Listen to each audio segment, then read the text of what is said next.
Olá, amigos.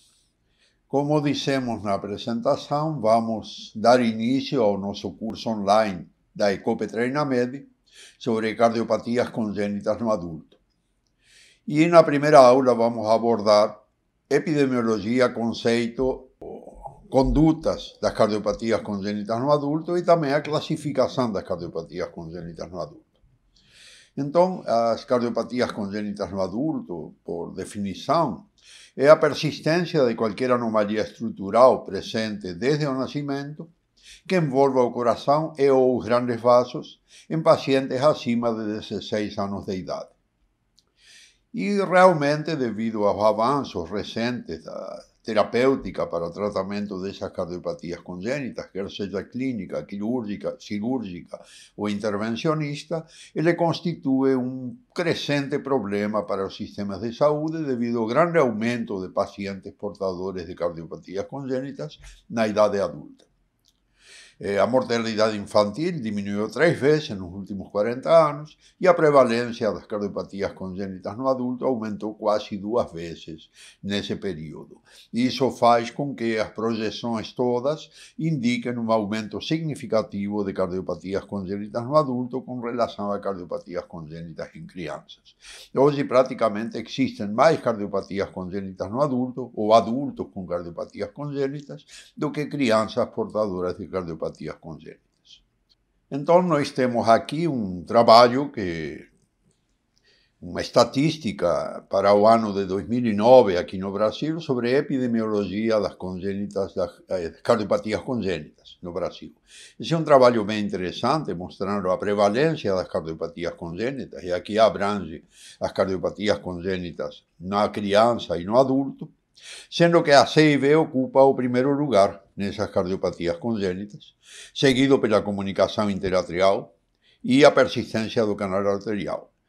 Nós vamos ver depois que no adulto a mais frequente vai ser a comunicação interatrial, desde que a comunicação interventricular, a grande maioria das vezes, ela fecha espontaneamente durante a infância ou é diagnosticada e tratada precocemente. Outra cardiopatia que continua aqui na nossa estatística, a estenose pulmonar valvar, a tetralogia de Fallot entre as cianogênicas é a mais importante, a coartação da aorta, a transposição dos grandes vasos e a estenose aórtica, muitas vezes provocada por aorta bicúspide. Então, para 2009, havia uma projeção de 27 mil, quase 28 mil novos casos por ano, e havia 675 mil crianças portadores de cardiopatias congênitas e 552 mil adultos também portadores de cardiopatias congênitas. Isso foi em 2009. Se sabe que hoje esse número de adultos com cardiopatias congênitas já supera o número de crianças com cardiopatias congênitas. Então, aqui nós temos estatísticas mais recentes, de 2020, mostrando essas alterações que ocorrem nas cardiopatias congênitas no adulto e mostrando aqui as complicações, basicamente, das cardiopatias congênitas no adulto, que são alterações não cardiovasculares, insuficiência cardíaca crônica, morte súbita, muito importante, 19% dos pacientes com cardiopatias congênitas apresentam morte súbita, vários tipos de cardiopatias ou de complicações das cardiopatias congênitas, também 18%, e alterações vasculares em 14% dos pacientes. E nós vemos aqui que as cardiopatias congênitas em geral afetam entre 0,8% e 0,9% dos nascidos vivos, dos quais 95% sobrevivem até a idade adulta. Aqui nós temos, conforme a severidade das cardiopatias congênitas, que as formas mais leves, que seriam a comunicação interatrial, por exemplo, a aorta bicúspide, elas têm uma curva de sobrevida muito semelhante à sobrevida normal para a população. Aqui nós temos a idade dos pacientes até mais de 80 anos, e nós vemos que essas cardiopatias mais simples, eles podem sobreviver muito tempo. As cardiopatias denominadas moderadas, que podem ser cardiopatias operadas, já com algumas comorbidades adyacentes, eles têm uma curva um pouco menor de sobrevida. E as cardiopatias mais graves, mesmo operadas, elas têm uma curva de sobrevida significativamente menor. Isso foi em adultos a partir dos 18 anos. Nós consideramos cardiopatias congênitas no adulto aquelas que ocorrem em adultos a partir, ou em adolescentes a partir de 16 anos. Esta estatística considera os 18 anos como a idade na qual eles consideram a cardiopatia congênita como sendo do adulto. Aqui nós temos também esse trabalho de 2020, ele mostra a evolução das terapêuticas para as cardiopatias congênitas e por que motivo essas cardiopatias congênitas hoje sobrevivem mais tempo. Vejam que na década de 40 já se começou a fazer o fechamento de canal arterial, começou o shunt aortopulmonar de Blalock-Townsend, começou na década de 40, e os reparos da coartação da aorta. Na década de 50, nós temos as variantes do Blalock, das comunicações aortopulmonares, fechamentos já da comunicação interatrial cirúrgica, nós temos fechamentos ou reparos da comunicação interventricular, da tetralogia de Fallot, o shunt de Glenn e a cirurgia de Senning, que é a transposição atrial para o tratamento da transposição das grandes artérias. Na década de 60 ocorrem mais procedimentos cirúrgicos, o Rastelli, o Mustard, a cirurgia de Ross, fechamento aqui de defeitos do canal atrioventricular, a cirurgia de Fontan, o reparo já do Epstein, os casos, por exemplo, de dupla via de saída e truncos, já ocorrem na década de 60 e vem aumentando, né, a complexidade desses tratamentos cirúrgicos a partir da década de 70, no qual já começam a ser tratadas cirurgicamente cardiopatias mais complexas. Por exemplo, em 1980, a cirurgia de Norwood para a atresia de coração esquerdo, hipoplasia de coração esquerdo. Nós temos substituição aórtica já a partir da década de 90, já cirurgias minimamente invasivas a partir de 2000, os sistemas de assistência mecânica ventricular a partir de 2010 e esses tratamentos de Pierce a partir agora de 2020. Por outro lado, do lado da intervenção, a partir da década de 60 começa a se utilizar a hemodinâmica para esse tratamento e as primeiras práticas são a atroseptostomia por balão, nos casos, por exemplo, de cianose severa, como na transposição dos grandes vasos ou na atresia tricúspide. Nós temos já na década de 70 atroseptostomias feitas com um catéter especial, com um bisturi na ponta, fechamento percutâneo do defeito do septo atrial e a colocação de plugs para o fechamento do PCA. Na década de 80, a dilatação da coartação de aorta, dispositivos de fechamento da comunicação interventricular, o fechamento do canal arterial com umbrella e a dilatação da artéria pulmonar por balão. Na década de 90, a coartação, o stent, ou seja, as endopróteses para correção de coartação, os coils para fechamento de canal arterial, os stents para artéria pulmonar e também temos os plugs para aqueles casos em que existe uma insuficiência pulmonar ou uma prótese, por exemplo, já com uma insuficiência. Na década de 2000 começam as implantações aórticas, as TAVI. Na década de 2010 o MitraClip e já as intervenções guiadas por hemodinâmica e mais recentemente o TriClip, ou seja, o clipe para fechamento da insuficiência tricúspide. Então nós vemos que todos esses avanços nesses últimos 40 anos, realmente, 40 mais, né? Muito mais de 40 anos, realmente eles trouxeram aqui um benefício para esses pacientes com cardiopatias congênitas que se transformaram em adultos e atualmente eles constituem um número muito grande de pacientes. Então, há dois tipos de cardiopatias congênitas no adulto. Nós temos aqueles que nós chamamos com evolução natural, que eles não tinham diagnóstico prévio de cardiopatia congênita, por exemplo, defeitos de discreta repercussão ou com leve repercussão, como por exemplo uma comunicação interatrial. E os pacientes também com evolução natural que tinham diagnóstico prévio, mas não foi considerado cirúrgico na infância. o por falta de criterios de indicación cirúrgica, o por alguna contraindicación para indicación cirúrgica en la infancia. Esos pacientes en general presentan cardiopatías congénitas más leves. Y no temos también un grande grupo de sobrevivientes de cirugías que fueron realizadas en la edad neonatal, en la infancia o en la adolescencia, como las cirugías paliativas, por ejemplo, las comunicaciones aortopulmonares para el tratamiento de la tetralogía de Fallot o para el tratamiento de la atresia tricúspide, a corrección de función, como por ejemplo pacientes que realizaron shunts o inversión de los vasos, y a correção anatomofuncional, como ocorre, por exemplo, com a cirurgia de Jatene, ou ainda, por exemplo, a inversão atrial nas cirurgias de Schenck. Então, esses dois grandes grupos de pacientes, obviamente, o segundo grupo apresenta cardiopatias congênitas mais graves. Nós vemos, então, que essas lesões discretas podem não requerer cirurgia, como CIA pequena, o defeito do canal atrioventricular, a aorta bicúspide, a coartação leve, a comunicação interventricular pequena, anomalias do arco aórtico não obstrutiva, arco aórtico à direita, por exemplo, transposição corrigida dos grandes vasos.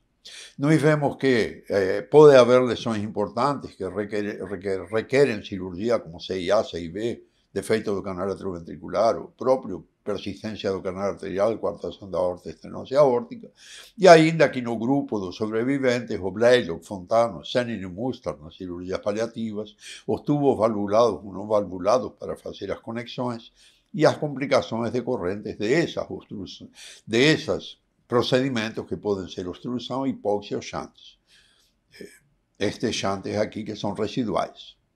E na correção de função anatomofuncional, as lesões residuais que podem acontecer nesses pacientes, como insuficiência pulmonar tricúspide, disfunção ventricular direita, na tetralogia de Fallot, na coartação da aorta, uma coartação residual ou uma hipertensão arterial persistente, uma hipertensão pulmonar persistente em outras formas de correção, miocardiopatias hipertróficas, dilatadas ou restritivas, etc.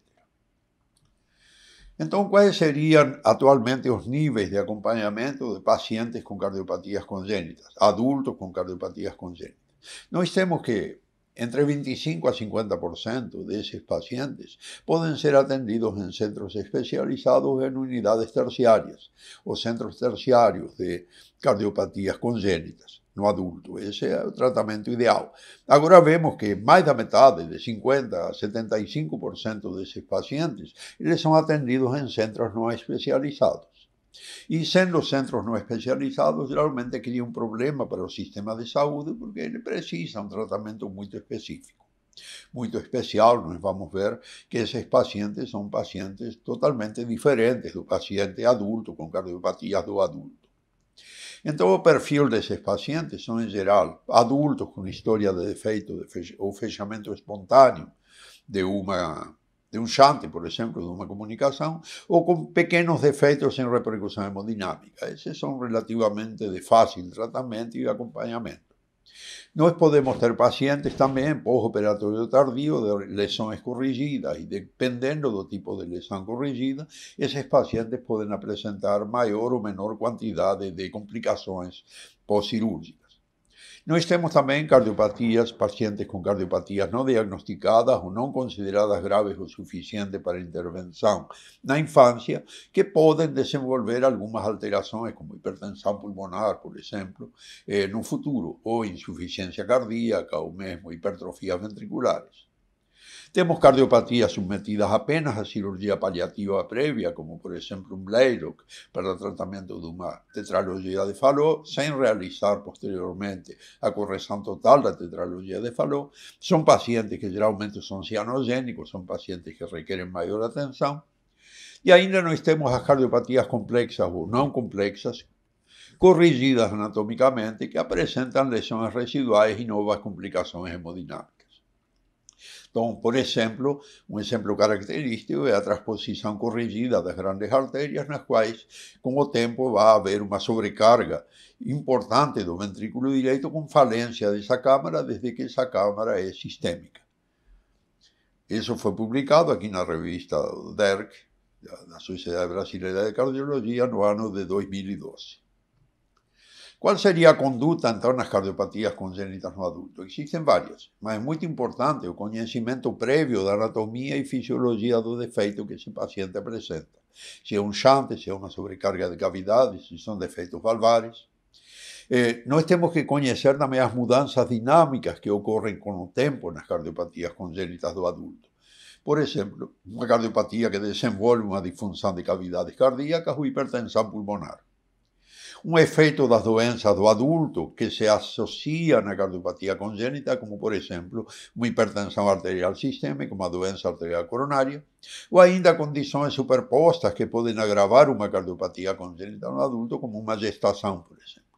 Existem algumas cardiopatias congênitas no adulto que contraindicam formalmente a gestação, por exemplo, uma hipertensão pulmonar importante, ou um paciente cianótico. Também nós devemos conhecer o tipo de cirurgias ou procedimentos que esse paciente realizou, os passados e os presentes, os realizados na infância e realizados depois, na idade adulta, para conhecer a evolução natural desses pacientes, assim como a presença e extensão das complicações, resíduos ou sequelas, tanto da cardiopatia congênita como das correções a que o paciente possa ter submetido.